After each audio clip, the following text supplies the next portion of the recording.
City వెళ్తే పల్లెటూరు friends గుర్తున్నారా నీకా?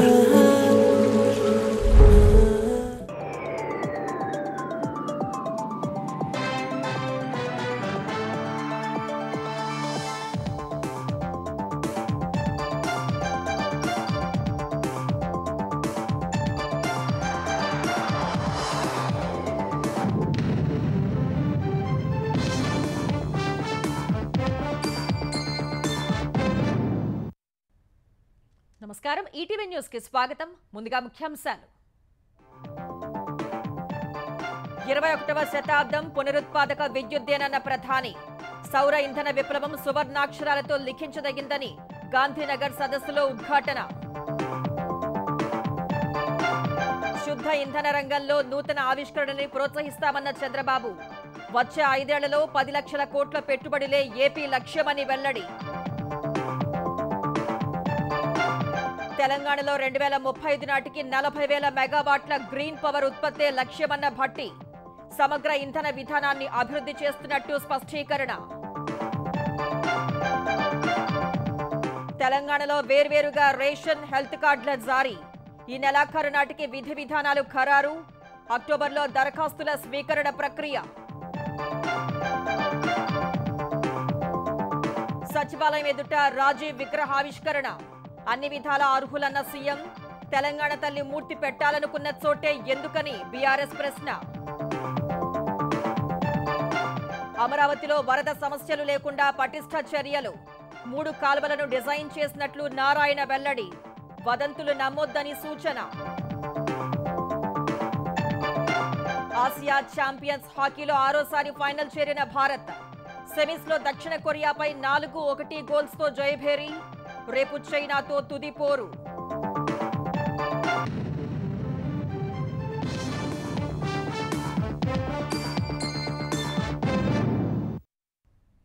దేశంలో సౌర విద్యుత్ విప్లవం 21వ శతాబ్దంలో సువర్ణాక్షరాలతో లిఖించదగిందని ప్రధాని నరేంద్ర మోదీ చెప్పారు.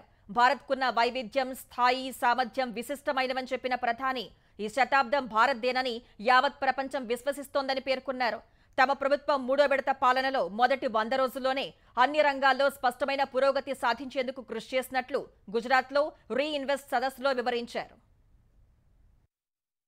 దేశంలో గ్రీన్ పవర్ ఉత్పత్తిని పెద్ద ఎత్తున ప్రోత్సహించడమే లక్ష్యంగా గుజరాత్ గాంధీనగర్లో నిర్వహిస్తున్న global renewable energy investors meet and expo 4వ ఎడిషన్ను ప్రధాని నరేంద్ర మోదీ ప్రారంభించారు. ఈ కార్యక్రమంలో చంద్రబాబు సహా పలు రాష్ట్రాల ముఖ్యమంత్రులు, ఉప ముఖ్యమంత్రులు, పారిశ్రామిక ప్రముఖులు పాల్గొన్నారు. ఈ సందర్భంగా మాట్లాడిన ప్రధాని 21వ శతాబ్దంలో భారత్ అత్యుత్తమమైన దేశమని యావత్ ప్రపంచమంతా భావిస్తుందన్నారు. దేశాన్ని అభివృద్ధిలో ఉన్నత శిఖరాలకు చేర్చడం సహా ఆ స్థానం నిలబెట్టుకోవడంపై దృష్టి పెట్టామని చెప్పారు. అభివృద్ధి చెందిన దేశానికి ఇంధన అవసరాలు ఎలా ఉంటాయో తమకు తెలుసన్న మోదీ, ముడి చమురు, సహజవాయు వనరులు సమృద్ధిగా లేనప్పటికీ సౌర, పవన, అణు, జల విద్యుత్ ఉత్పత్తిపై పూర్తి స్థాయిలో దృష్టి పెట్టామని వివరించారు. దేశంలో పెద్ద ఎత్తున సౌర, పవన విద్యుత్ ఉత్పత్తికి అనేక చర్యలు తీసుకున్నట్లు చెప్పిన మోదీ, సూర్యఘర్ పేరిట ప్రతి ఇంటిపైన సౌర విద్యుత్ ఉత్పత్తి చేస్తున్నట్లు వివరించారు. 140 करोड़ भारतीय भारत को तेजी से टॉप 3 इकोनॉमीज में पहुंचाने का संकल्प लेकर काम कर रहे हैं. इसलिए आज का ये इवेंट आइसोलेटेड इवेंट नहीं है. एक बड़े विजन, एक बड़े मिशन का हिस्सा है. 2047 तक भारत को डेवलप्ड नेशन बनाने के हमारे एक्शन प्लान का हिस्सा है. और हम ये कैसे कर रहे हैं, इसका ट्रेलर 3rd टर्म के पहले 100 दिनों के फैसलों में दिखता है. हमने हर उस सेक्टर और हर उस फैक्टर को एड्रेस किया है जो भारत के तेज विकास के लिए जरूरी है. 12 नए इंडस्ट्रियल सिटीज बनाने का फैसला किया गया है. 8 high speed road corridor projects approve किए गए हैं. 15 से ज्यादा नई made in India semi high speed Vande Bharat train launch की गई है. ఇదే సమయంలో ఆర్థిక సేవలను క్రమబద్ధీకరించేందుకు రూపొందించిన international financial services centres authority single window IT సిస్టమ్ను ప్రధాని మోదీ ప్రారంభించారు. పీఎం ఆవాస్ యోజన కింద 30,000 ఇళ్లు మంజూరు చేశారు. గుజరాత్లో 8,000 కోట్లతో చేపట్టిన ప్రాజెక్టులను వర్చువల్గా ప్రారంభించారు. క్లీన్ ఎనర్జీ నాలెడ్జ్ నైపుణ్యాభివృద్ధి కేంద్రాల ఏర్పాటు ద్వారా గ్రీన్ ఎనర్జీ సాంకేతికతను అందిపుచ్చుకోవాల్సిన అవసరం ఉందని ముఖ్యమంత్రి చంద్రబాబు చెప్పారు. గాంధీనగర్లో పునరుత్పాదక ఇంధన ఉత్పత్తిపై నిర్వహించిన భేటీలో పాల్గొన్న సీఎం ఆవిష్కరణల విషయంలో కంపెనీలకు సహకారం ప్రోత్సాహకాలు అందిస్తామని వివరించారు. 2014లో సౌర పవన విద్యుత్ ప్రవేశపెట్టామని, విద్యుత్ బిల్లుల కట్టడికి రెన్యూబుల్ ఎనర్జీతో పాటు కటింగ్ ఎడ్జ్ సాంకేతికత వాడాలని చంద్రబాబు సూచించారు. గ్రిడ్ నిర్వహణకు సమతూకానికి విద్యుత్ రవాణా వ్యవస్థను మెరుగుపరచాలన్నారు. గ్రీన్ ఎనర్జీ కారిడార్ల సక్రమ నిర్వహణ సహా గ్రీన్ హైడ్రోజన్ హబ్ల ద్వారా నేరుగా ట్రాన్స్మిషన్ చేయాలని చంద్రబాబు వివరించారు. గ్రీన్ ఎనర్జీ ద్వారా ప్రత్యక్షంగా పరోక్షంగా పెద్ద ఎత్తున ఉపాధి అవకాశాలు లభిస్తాయన్న చంద్రబాబు వచ్చే 5 ఏళ్లలో 10 లక్షల కోట్ల పెట్టుబడులు 7.5 లక్షల మందికి ఉపాధి అవకాశాలు కల్పించడమే ఏపీ ప్రభుత్వ లక్ష్యమని స్పష్టం చేశారు. I'm always proactive, not reactive. If somebody is giving viable alternative policy, compared to that, better policy I can give. That is my marketing strategy from the beginning. That is how I attracted so many projects for Andhra Pradesh. Now, same thing, electricity everybody is aware, but green energy, latest technologies, all these things, we have to prepare skilled human resources. Generally, in Andhra Pradesh, acquisition of land through win-win situation. Whenever there is a land acquisition, we have to go with human angle, convincing them everything, then we can do positively. Total investments I am planning 10 lakh crores, 7.5 lakh employment direct and indirect. తెలంగాణలో 2035 నాటికి 40,000 మెగావాట్ల green power ఉత్పత్తి చేయాలనే లక్ష్యంతో ముందుకు వెళ్తున్నట్లు ఉప ముఖ్యమంత్రి భట్టి విక్రమార్క గుజరాత్ సదస్సులో వివరించారు. తెలంగాణలో గ్రీన్ పవర్ ఉత్పత్తికున్న మార్గాలు, ప్రభుత్వ విధానాలను వివరించిన ఆయన పెరుగుతున్న ఇంధన అవసరాలను సమతుల్యం చేయటం సహా స్థిరత్వమే లక్ష్యంగా పనిచేస్తున్నట్టు తెలిపారు. తెలంగాణలో artificial intelligence city, 4th city, Musi సుందరీకరణ చేపట్టనున్నట్లు పేర్కొన్న భట్టి కీలక పారిశ్రామిక కారిడార్లను అనుసంధానం చేయడానికి ప్రాంతీయ రింగ్ రోడ్ వస్తున్నట్లు గుర్తు చేశారు. ఇవన్నీ గ్రీన్ పవర్ ఉత్పత్తికి అవకాశం కల్పిస్తాయని తెలిపారు. తెలంగాణలో సమృద్ధిగా ఉన్న వనరులు, నైపుణ్యం కలిగిన కార్మికులు, టీఎస్ ఐపాస్ వంటి వ్యాపార అనుకూలతలు గ్రీన్ పవర్ రంగాల్లో కంపెనీలు అభివృద్ధి చెందడానికి దోహదపడతాయన్నారు. సూర్యరశ్మితో సుమారు 26.4 గిగావాట్ల ఉత్పత్తిని అంచనా వేస్తున్నట్టు తెలిపారు. స్థిరమైన, విశ్వసనీయమైన గ్రీన్ పవర్ ప్రాజెక్టుల్ని ప్రోత్సహించడానికి తమ ప్రభుత్వం సమగ్ర గ్రీన్ పవర్ ఎనర్జీ పాలసీని అభివృద్ధి చేస్తున్నట్లు వెల్లడించారు. గ్రీన్ పవర్ లక్ష్య సాధనకు పెట్టుబడిదారులు, ఆవిష్కర్తలు కలిసి రావాలని ఆహ్వానించారు. దేశంలో తొలి వందే మెట్రో రైల్ సర్వీస్ ను ప్రధాని నరేంద్ర మోదీ ప్రారంభించారు. గుజరాత్లోని అహ్మదాబాద్ లో వందే మెట్రో రైల్ కు ప్రధాని మోదీ పచ్చజెండా ఊపారు. అంతకుముందే వందే మెట్రో రైల్ పేరును నమో భారత్ ర్యాపిడ్ రైల్ గా రైల్వే శాఖ పేరు మార్చింది. అహ్మదాబాద్ నుంచి భుజ్ వరకు ప్రయాణించనున్న ఈ మెట్రో రైల్ కు ప్రధాని పచ్చజెండా ఊపారు. అనంతరం మెట్రోలో గుజరాత్ గవర్నర్ ఆచార్య దేవ్వ్రత్, సీఎం భూపేష్ బాఘెల్ తో ప్రయాణించారు. మెట్రోలో యువతతో కాసేపు ప్రధాని ముచ్చటించారు. అహ్మదాబాద్ నుంచి భుజ్ల మధ్య 9 స్టాపుల్లో ఈ రైలు ఆగుతుందని అధికారులు వెల్లడించారు. 360 కిలోమీటర్ల దూరాన్ని 5 గంటల 45 నిమిషాల్లోనే చేరుకుంటుందని పేర్కొన్నారు. గరిష్టంగా 110 కిలోమీటర్ల వేగంతో ఈ మెట్రో పరుగులు పెడుతుందని వివరించారు. ఇందులో 1150 మంది కూర్చుని 2058 మంది నిల్చుని ప్రయాణం చేయొచ్చని తెలిపారు. తెలుగు రాష్ట్రాలకు మరో 2 వందే భారత్ ఎక్స్ప్రెస్ రైళ్లు అందుబాటులోకి వచ్చాయి. దక్షిణ మధ్య రైల్వేలో నాగ్పూర్, సికింద్రాబాద్, విశాఖ, రాయ్పూర్ మధ్య నడిచే వందే భారత్ రైళ్లను ప్రధాని నరేంద్ర మోదీ అహ్మదాబాద్ నుంచి ప్రారంభించారు. నాగ్పూర్ సికింద్రాబాద్ రైలు నాగ్పూర్లో ఉదయం 5ంటికి బయలుదేరి మధ్యాహ్నం 12:15కు సికింద్రాబాద్ చేరుకుంటుంది. సికింద్రాబాద్ నుంచి మధ్యాహ్నం 1 గంటకు బయలుదేరి రాత్రి 8 గంటల 20 నిమిషాలకు నాగ్పూర్ చేరుకుంటుంది. ఈ రైలు సేవాగ్రామ్, చంద్రాపూర్, బల్హార్షా, రామగుండం, కాజీపేటల్లో ఆగనుంది. విశాఖ, రాయ్పూర్ వందే భారత్ రైలు ప్రారంభ కార్యక్రమంలో విశాఖ రైల్వే స్టేషన్ నుంచి పాల్గొన్న కేంద్ర మంత్రి రామ్మోహన్ నాయుడు త్వరలోనే ప్రధాని నరేంద్ర మోదీ నాయకత్వంలో విశాఖ కేంద్రంగా రైల్వే జోన్ కు భూమి పూజ చేస్తామని విశ్వాసం వ్యక్తం చేశారు. గాంధీ కలలు కన్న గ్రామ స్వరాజ్యాన్ని సాకారం చేసిన నేత రాజీవ్ గాంధీ అని సీఎం రేవంత్ రెడ్డి వ్యాఖ్యానించారు. 72, 73వ రాజ్యాంగ సవరణ ద్వారా నేరుగా గ్రామాలకు నిధులు కేటాయించారని గుర్తు చేశారు. తెలంగాణ సచివాలయం ఎదుట ఏర్పాటు చేసిన మాజీ ప్రధాని రాజీవ్ గాంధీ విగ్రహాన్ని రేవంత్ రెడ్డి ఆవిష్కరించారు. ఈ కార్యక్రమంలో ఉప ముఖ్యమంత్రి భట్టి విక్రమార్క, మంత్రులు, కాంగ్రెస్ తెలంగాణ ఇన్ఛార్జ్ దీపాదాస్ మున్షి, పీసీసీ అధ్యక్షుడు మహేష్ కుమార్ గౌడ్, ఎంపీ, ఎమ్మెల్యే, ఎమ్మెల్సీలు పాల్గొన్నారు. తర్వాత అక్కడే ఏర్పాటు చేసిన సభలో మాట్లాడిన సీఎం దేశ ప్రజల కోసమే రాజీవ్ గాంధీ ప్రధాని పదవి చేపట్టారన్నారు. 18 ఏళ్లకే ఓటు హక్కు, ఆడబిడ్డలకు రాజ్యాధికారం ఇచ్చారన్న రేవంత్ దేశానికి ఐటీ రంగాన్ని పరిచయం చేశారని గుర్తు చేశారు. గాంధీ కుటుంబం త్యాగాలపై అడ్డగోలుగా మాట్లాడితే చూస్తూ ఊరుకోమని సీఎం హెచ్చరించారు. 10 ఏళ్లలో తెలంగాణ తల్లి విగ్రహం ఎందుకు పెట్టలేదన్న రేవంత్ కేసీఆర్ సొంత విగ్రహం పెట్టుకోవడానికే సచివాలయం ముందు స్థలం ఉంచుకున్నారని ఆరోపించారు. రాజీవ్ గాంధీ విగ్రహాన్ని కూలుస్తామంటే చూస్తూ ఊరికేమన్నారు. ఎవరూ లేరని రేవంత్ హెచ్చరించారు. రాజీవ్ గాంధీ గారు తీసుకొచ్చిన మహిళా రిజర్వేషనే ఇవాళ ఈ ఆడబిడ్డలందరూ కూడా ఈడ కుర్చీలలో కూర్చొని రాజ్యాధికారంలో భాగస్వాములైనరు. ఈ దేశాన్ని 21వ శతాబ్దంలోకి నడిపించాలి అంటే కంప్యూటర్ యుగం రావాలని ఈ దేశానికి పరిచయం చేసింది రాజీవ్ గాంధీ గారు కాదా అని నేను అడుగుతున్నా. నేను ఇక్కడ రాజీవ్ గాంధీ గారి విగ్రహం అనగానే అయ్యో అయ్యో అని గుండెలు బాదుకొని అక్కడ తెలంగాణ తల్లి విగ్రహం పెట్టాలనుకున్నాడు. 10 ఏళ్ళు ఏ గాడిద పండ్లు దోయినామని నేను అడుగుతున్నా. ఇక్కడ తెలంగాణ తల్లి విగ్రహం మేము పెట్టొద్దన్నమా, సొంత విగ్రహం పెట్టుకుందామని ఇది రిజర్వ్ చేసి పెట్టుకున్నాడు. రాష్ట్రానికి పరిపాలన అందించే గుండెకాయ లాంటి ఇక్కడ దేశం కోసం ప్రాణాలు అర్పించిన రాజీవ్ గాంధీ గారి విగ్రహం సముచితం కాదా? మీరు ఒక్కసారి ఆలోచన చెయ్యండి మిత్రులారా. తెలంగాణ విగ్రహం సచివాలయం వెలుపల కాదు, రాష్ట్రానికి పరిపాలన అందించే గుండెకాయే. ఆ గుండెకాయ గుండెల్లో ఉండాలని అక్కడ తెలంగాణ తల్లి విగ్రహం డిసెంబర్ 9 నాడు సచివాలయం లోపల పెట్టే బాధ్యత జిమ్మెదారి నాది. తెలంగాణ తల్లి విగ్రహాన్ని ఏర్పాటు చేసే స్థలంలో రాజీవ్ గాంధీ విగ్రహాన్ని ఏర్పాటు చేయడంపై బీఆర్ఎస్ కార్యనిర్వాహక అధ్యక్షుడు కేటీఆర్ మండిపడ్డారు. ఇది తెలంగాణ తల్లిని అవమానించడమేనని సామాజిక మాధ్యమం ఎక్స్లో కేటీఆర్ పోస్ట్ పెట్టారు. తెలంగాణ ఆత్మతో ఆటలాడతారా అంటూ ఆగ్రహం వ్యక్తం చేశారు. తెలంగాణ ఉద్యమ స్ఫూర్తిని ఊపిరి తీస్తారా? రాజీవ్ గాంధీ విగ్రహాన్ని ఏర్పాటు చేసి తెలంగాణ ఆత్మగౌరవాన్ని అవహేళన చేస్తున్నారని విమర్శించారు. తెలంగాణ స్వపరిపాలన సౌధం ముందు స్వార్థ రాజకీయాలకు తెరతీశారని విరుచుకుపడ్డారు. 4 కోట్ల గుండె చప్పుడైన తెలంగాణ తల్లి విగ్రహం పెట్టాల్సిన చోట రాజీవ్ గాంధీ విగ్రహం పెట్టిన కాంగ్రెస్ ను తెలంగాణ ఎప్పటికీ క్షమించదని తన పోస్టులో పేర్కొన్నారు. ఈ చర్యను నిరసిస్తూ రేపు తెలంగాణ వ్యాప్తంగా ఆందోళనలకు కేటీఆర్ పిలుపునిచ్చారు. ఇందులో భాగంగా తెలంగాణ తల్లి విగ్రహాలకు పాలాభిషేకాలు చేయాలని సూచించారు.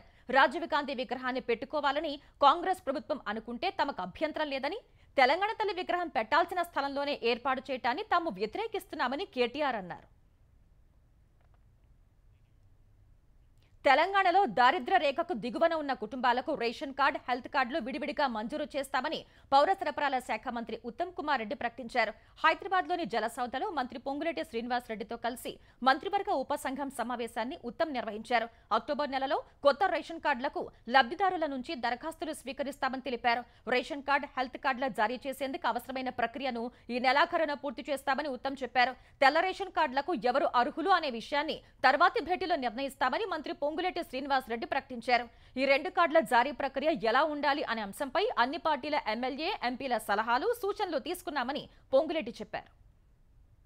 ఈ నెలాఖరి వరకు మొడాలిటీస్ ఫైనలైజ్ చేస్తాం. అక్టోబర్ నెలలో ఈ అప్లికేషన్స్ తీసుకునే ప్రక్రియ మొదలవుతుంది. ఎలిజిబిలిటీ ఉన్న వాళ్ళందరికీ ఇవ్వాలని చెప్పి మా ప్రభుత్వ ఉద్దేశం. మేమేమనుకున్నాం అంటే రేషన్ కార్డ్ రేషన్ కి, హెల్త్ కార్డ్ హెల్త్ కి, ఇది విడివిడిగా ఇష్యూ చేయాలనే ఉద్దేశంతో మేము ముందుకు పోతున్నాము. ఇప్పటి వరకు 89,96,000 అంటే 90 లక్షల కార్డులు ఇప్పుడు ఉన్నాయి. ఈ కార్డులని బైఫార్కేషన్ చేసి హెల్త్ కార్డు వేరు, సివిల్ సప్లైకి కార్డు వేరు అనేది 2 స్మార్ట్ కార్డ్స్ ని ఇష్యూ చేయాలన్నది ఈ ప్రభుత్వం యొక్క లక్ష్యం. రాజధాని అమరావతిలో వరద సమస్య తలెత్తకుండా పటిష్ట చర్యలు తీసుకుంటున్నట్లు ఏపీ పురపాలక శాఖ మంత్రి నారాయణ వెల్లడించారు.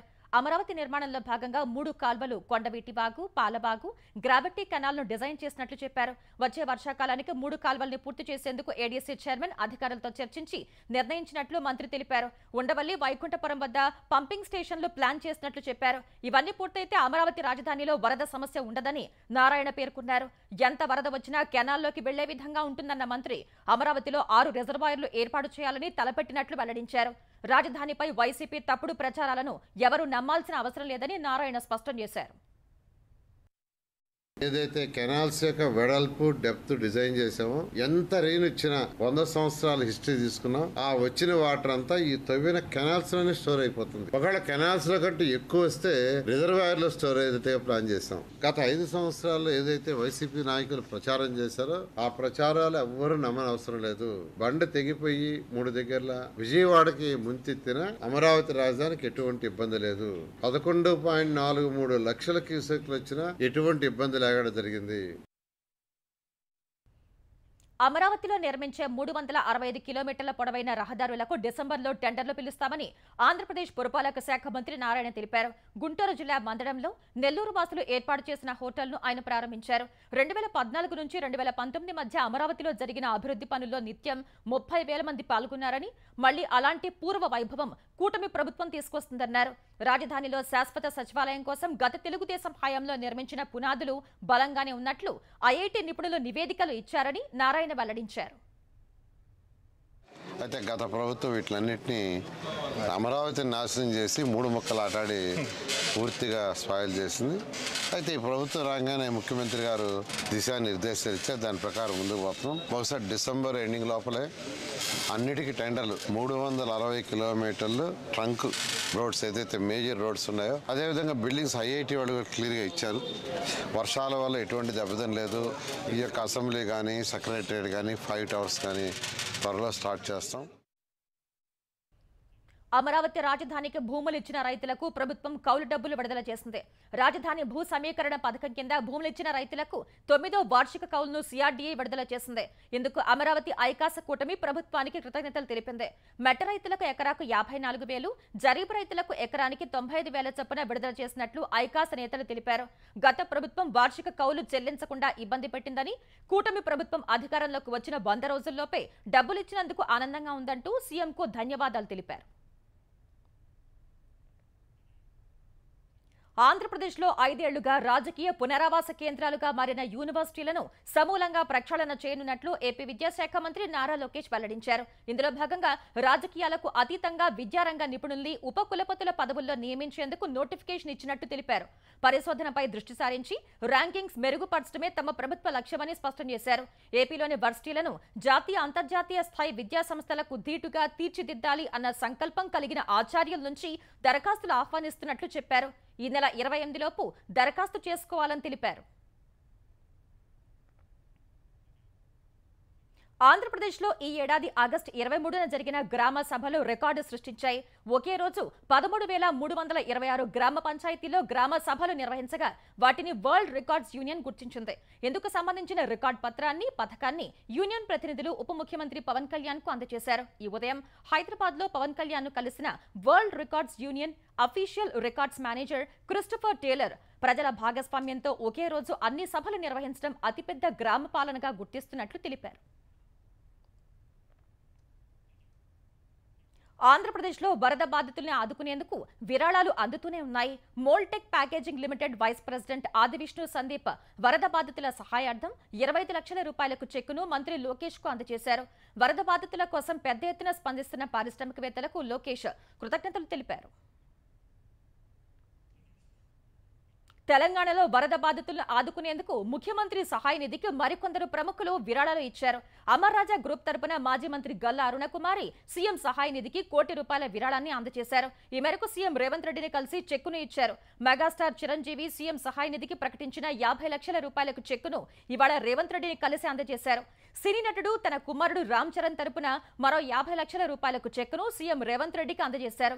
గరుడపల్లి ఇన్ఫ్రాస్ట్రక్చర్ ప్రైవేట్ లిమిటెడ్ తరపున ఆ సంస్థ డైరెక్టర్ సంజయ్ గరుడపల్లి 25 లక్షల రూపాయలకు చెక్కును సీఎంను కలిసి ఇచ్చారు. మాజీ ఎంపీ రామ్మోహన్ రెడ్డి 25 లక్షల రూపాయల విరాళాన్ని అందజేశారు. సినీ నటులు సాయి ధరమ్ తేజ్, విశ్వక్సేన్లు 10 లక్షల రూపాయల చొప్పున ఇచ్చారు. నటుడు అలీ 3 లక్షల విరాళం అందజేశారు. ప్రముఖ కొరియోగ్రాఫర్ జానీ మాస్టర్ పై హైదరాబాద్ నార్సింగ్ పోలీస్ స్టేషన్లో లైంగిక వేధింపుల కేసు నమోదైంది. జానీ మాస్టర్ తనను లైంగికంగా వేధించారని అక్కపురి కాలనీకి చెందిన బాధితురాలు ఫిర్యాదు చేసింది. తాను 2017లో హైదరాబాద్ వచ్చి ఓ రియాలిటీ షోకి ఎంపికైనట్లు చెప్పిన బాధితురాలు అదే సమయంలో జానీ మాస్టర్ పరిచయం అయ్యారని తెలిపింది. తన టీంలో అసిస్టెంట్ కొరియోగ్రాఫర్ గా ఉండాలని కోరారని ఫిర్యాదులో పేర్కొంది. ఓ ప్రాజెక్టు కోసం ముంబై వెళ్లిన సమయంలో తనపై జానీ మాస్టర్ లైంగిక దాడికి పాల్పడ్డారని, విషయం ఎవరికైనా చెప్తే ఇండస్ట్రీలోనే లేకుండా చేస్తానని బెదిరించారని తెలిపింది. ఆ భయంతో పలుమార్లు లైంగిక దాడికి పాల్పడినా ఎవరికీ చెప్పలేదని వివరించింది. షూటింగ్ వాహనంలోనూ వేధించడం సహా ఒప్పుకోకపోతే తనపై దాడి చేశారని ఫిర్యాదులో పేర్కొంది. రాత్రి వేళల్లో ఇంటికొచ్చి స్కూటీని ధ్వంసం చేశారని తెలిపింది.